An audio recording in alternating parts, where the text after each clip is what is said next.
suspended by cables above the start-finish line, where in just 2 laps, somebody is going to hit the bank.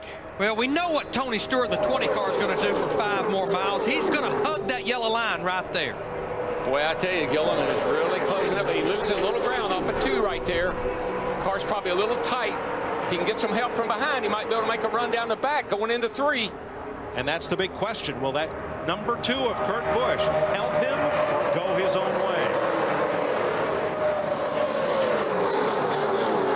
That's dictated by what kind of run he has. If he's got a passing run, Kurt might go with him.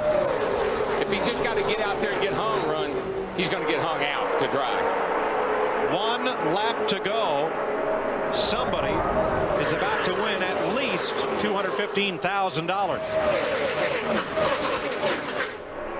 Kurt Busch keeps peeking around back there in that 2 car.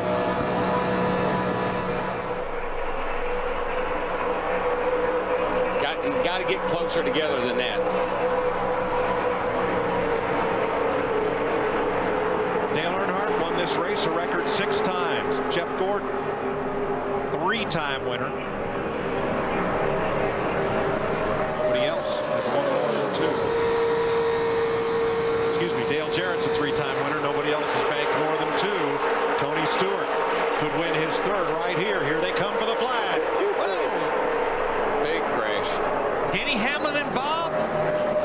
Stewart, Gilliland, Busch, the finish. Won the Budweiser shootout, trying to go to victory lane in the duel. He and Dale Jr. lead the field with 2 to go. Either Jeff Burton, the 31, did not get a good restart, or he purposely lagged back just a little bit. Got David Gilliland in the 38 pushing him. I believe Junior and Tony will be pretty happy to just ride this one on home. James Hilton back at 20th spot. I wouldn't leave the bottom open like that, though, for those 2 Childress cars. And for David Gilliland back there as well. That's a pretty potent combination, actually, the 31 to 38. They could get a nice run here. They have definitely been 2 of the stronger cars. Tony Stewart, though, finding the short way around right on the bottom. Well, boys, I'd say 1 to go. This is where desperation will set in for some of these guys. They know they only have 1 more shot to get it done. White flag.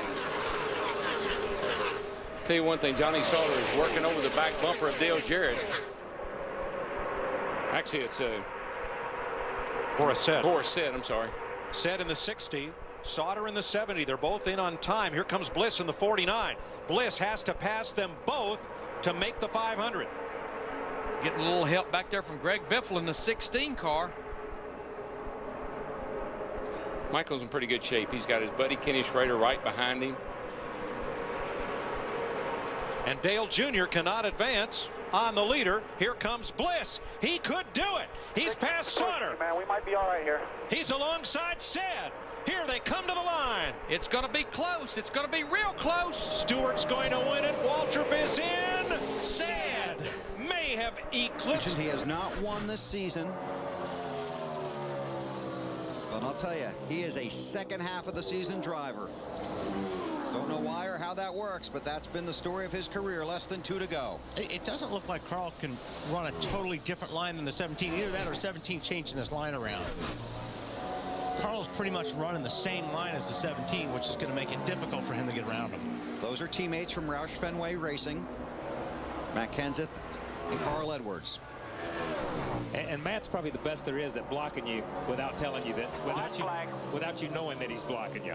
Last lap. 99's right on him right now. Oh, goes down to the bottom, and he almost forced Matt to run a little bit higher, but then you see not the grip. Yeah, he goes back to the gas and it pushes up the racetrack. Now these guys are just trying not to take each other out. Yeah. At that point in time. Just bring it on home. Did you hear him say not much teamwork here, just bring it on home? So Kenseth in second, Edwards in third. But Tony Stewart, 20 races since his last trip to victory lane at Texas in November. Tony Stewart wins at Chicago.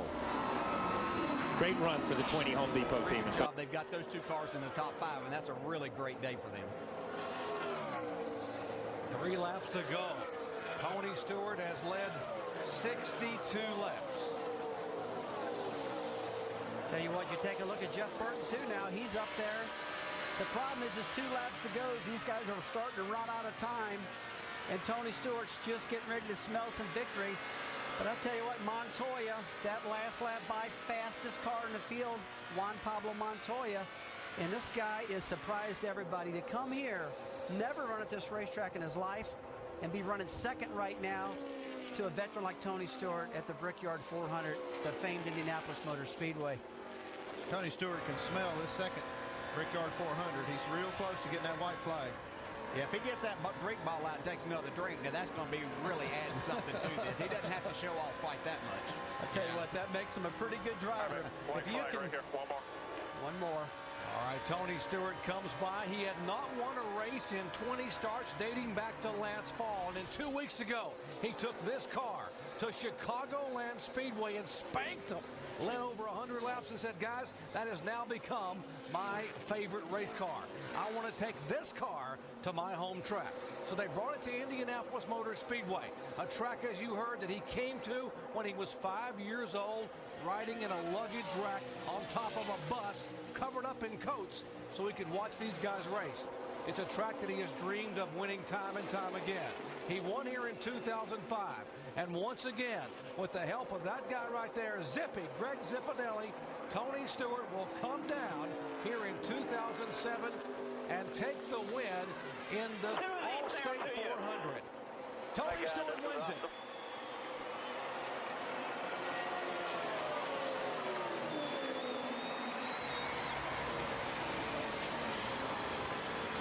That's what he had to do. He's got a fast car. And Jeff Gordon has spun around with 2 laps to go, the leader. Keep going, keep going. Come on. Come on. Keep digging. Keep digging hard. Right there, come on. Unbelievable. Turn 1 again. All day long, guys, we've had problem in turn 1. And the leader, feeling the pressure from Tony Stewart.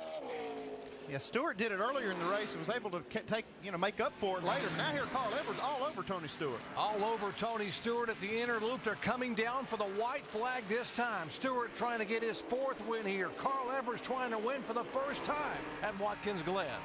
You got to believe when Stewart saw Jeff Gordon spin, he slowed and got the 99 of Carl Edwards right on his bumper. And now Tony's trying to shake him loose, get away from him. Let's take a look at this replay. Jeff Gordon's been able to outbrake Tony Stewart into this corner every lap. He just tried just a little too hard right here. Guys, it appears another classic case of wheel hopping getting at the corner. You see the rear end jump around, wheel hop again. Felt that pressure from Stewart. You just know he did. White flag for Tony Stewart. Trying to pick up his 3rd win in 2007, and his 4th win here at Watkins Glen. Can he hold off the charging 99 of Carl Edwards, who, by the way, is driving with an injured thumb, a previously dislocated thumb, and a bandage, trying to shift gears and hang on to that steering wheel. Jerry, he just cleared the most critical part on the racetrack, turn 1. That has ate everybody's lunch today. He's just got to get through this inner loop clean. Let's watch him get through here.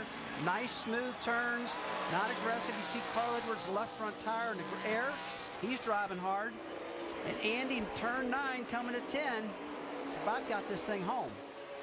Carl's not giving up, though. He's just trying as hard as he can to get right to the bumper of the 20 car, Tony Stewart. Carl's got 2 more shots, the entry at 10 and the entry at turn 11 to catch him.